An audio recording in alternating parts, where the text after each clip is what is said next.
Okay. Zoe, favorite? What is your favorite thing about space? Going there.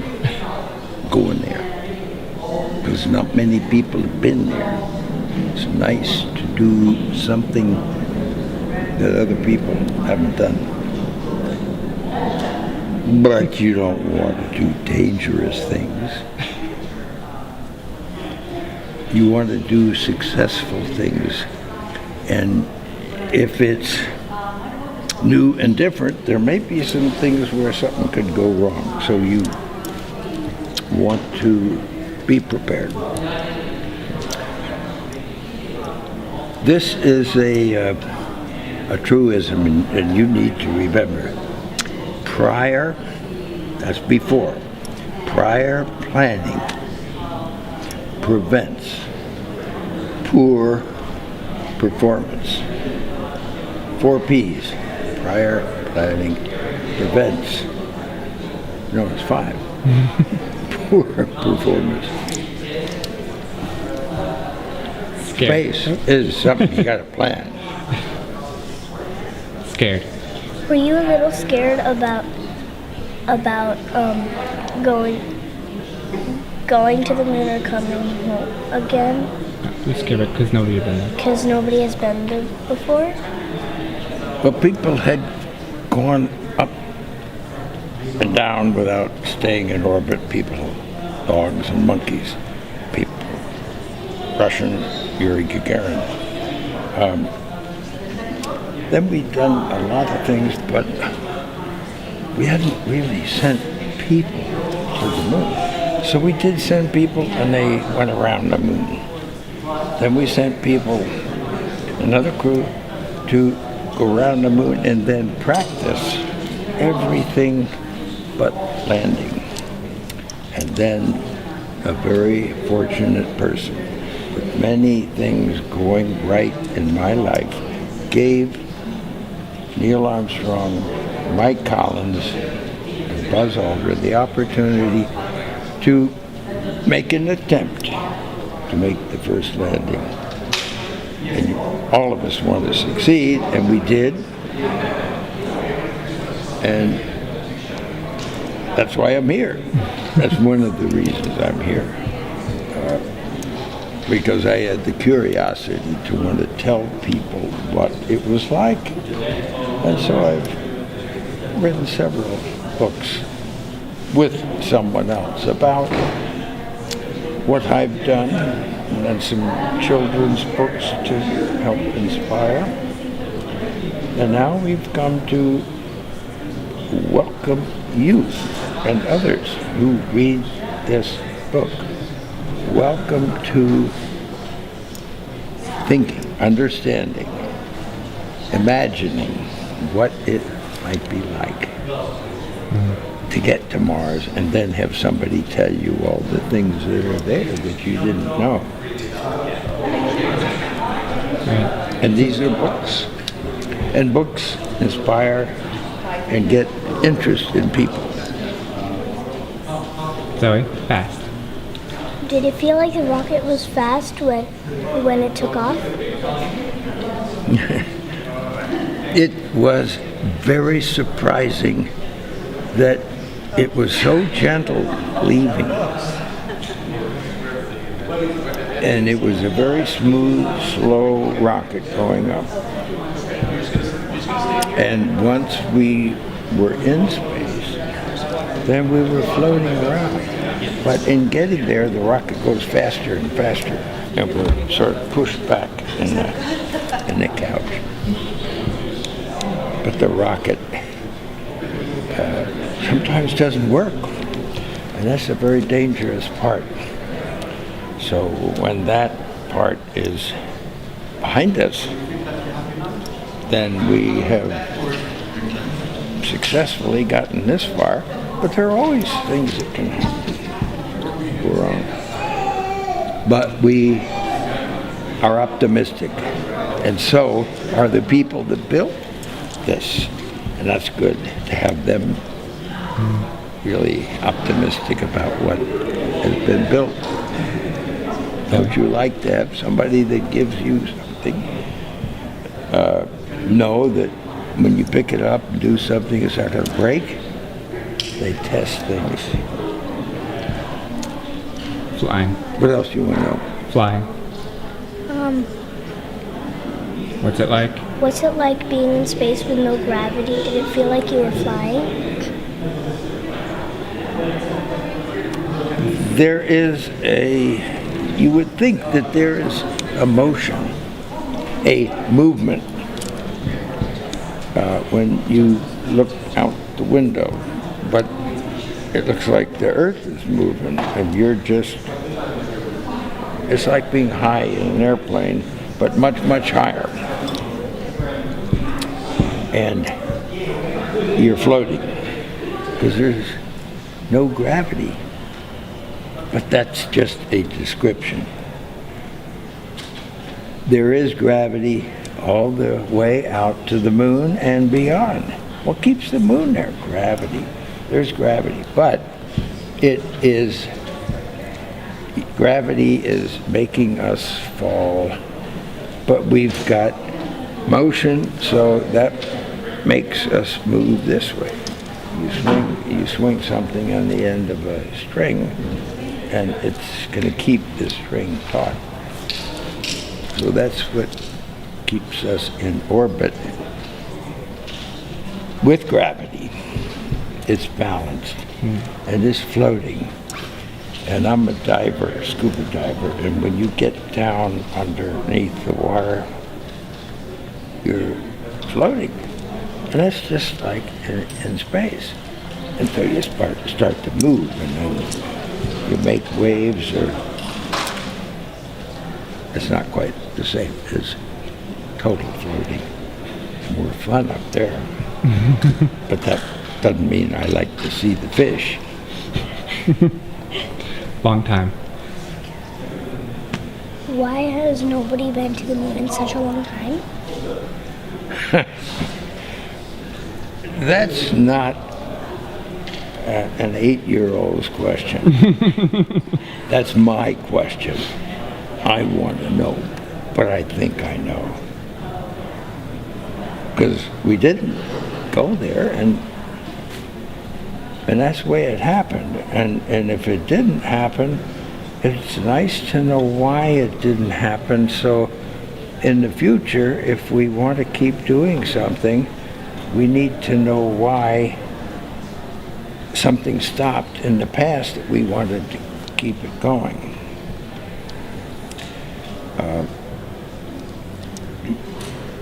Money is a good thing.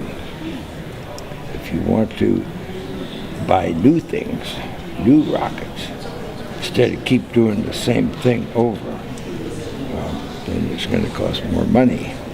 And other things need more money too.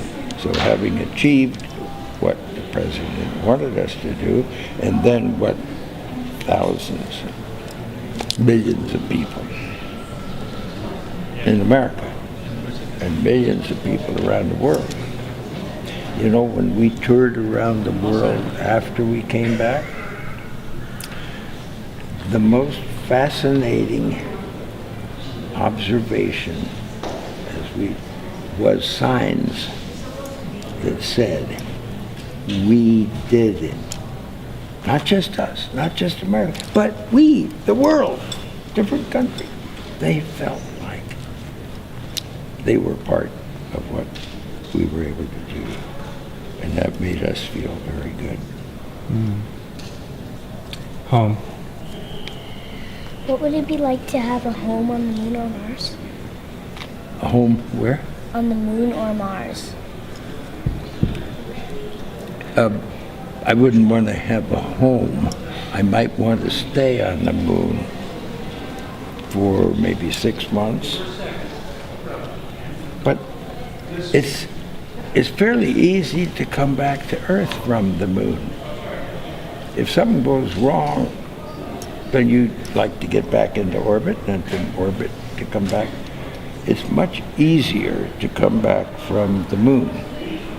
So why don't we do the same thing with the space station? We go up there and people stay for 6 months, a year.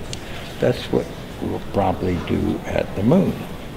Now somebody comes back and he may help train other people. He may go back and do it again.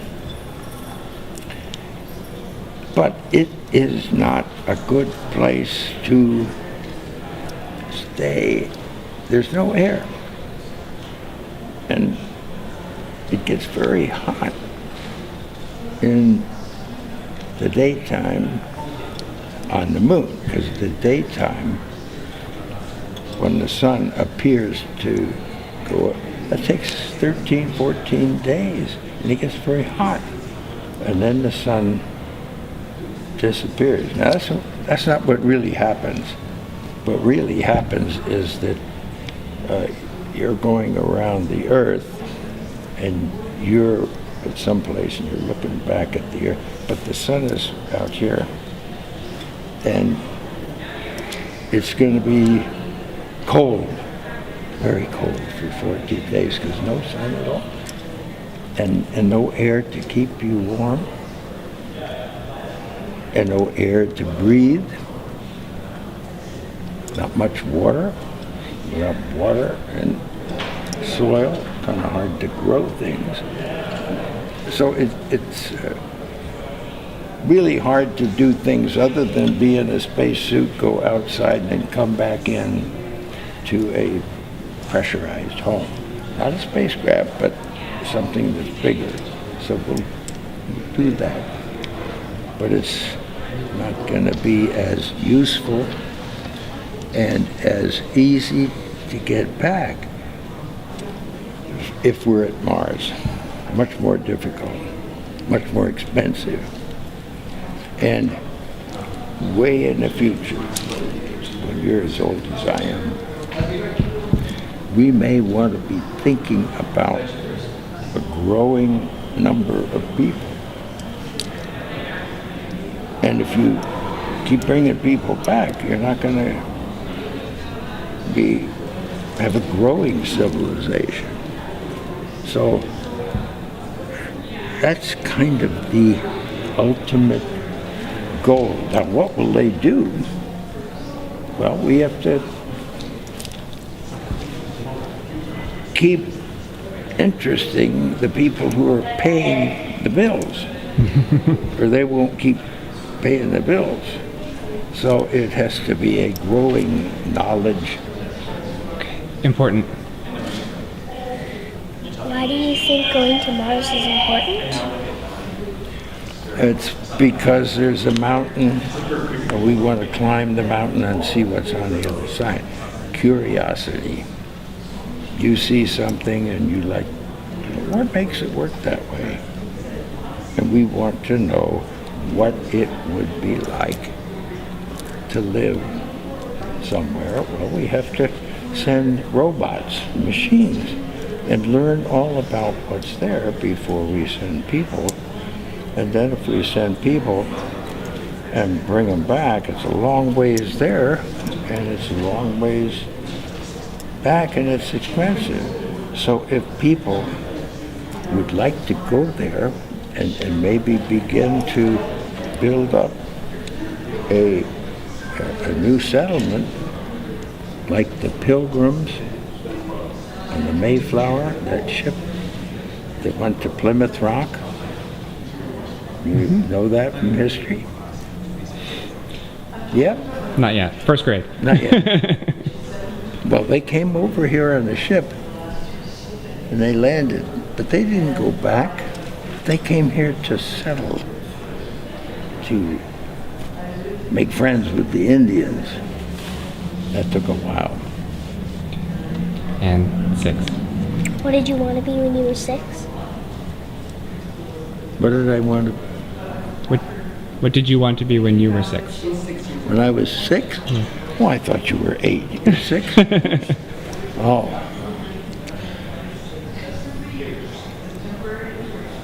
Instead of walking to school, I wanted to maybe be able to drive to school. Instead of getting on the bus, we played ball. I wanted to maybe be a sport ball player, maybe a football player, somebody who could run fast. Wanted to do sports. And I really, whether I liked it or not, I had to go to school. What was I doing in school? Learning more and more. And grades go from kindergarten to first to second to third. Because they get more and more difficult because we can absorb more. And pretty soon, there's college. And you learn all about lots of things. And hope that you can get that much education, because that education will help you live a comfortable life. You may not go to the moon, you may not go to Mars. Education was very, very important in everything I was able to do. And I keep becoming educated by listening to other people and reading books. That's the best way to find out somebody who's written an interesting book. And that's why you came here. That's right. To listen to me, because I wrote an interesting book. How do you know it's interesting? Because somebody selected that book to be. They must know what they're talking about. You gotta rely on other people to help you. Your parents, big help. They'll make sure you go to school. That's right. And don't come home, because they got other things to do at home. And you're at school. What do you say, honey? You gotta, you gotta see what people say and see if it's funny, and then laugh. I try and say a lot of funny things. What do you say, Sometimes sweetheart? don't mean them. Zoe, what do you say? Thank you. You are very, very welcome.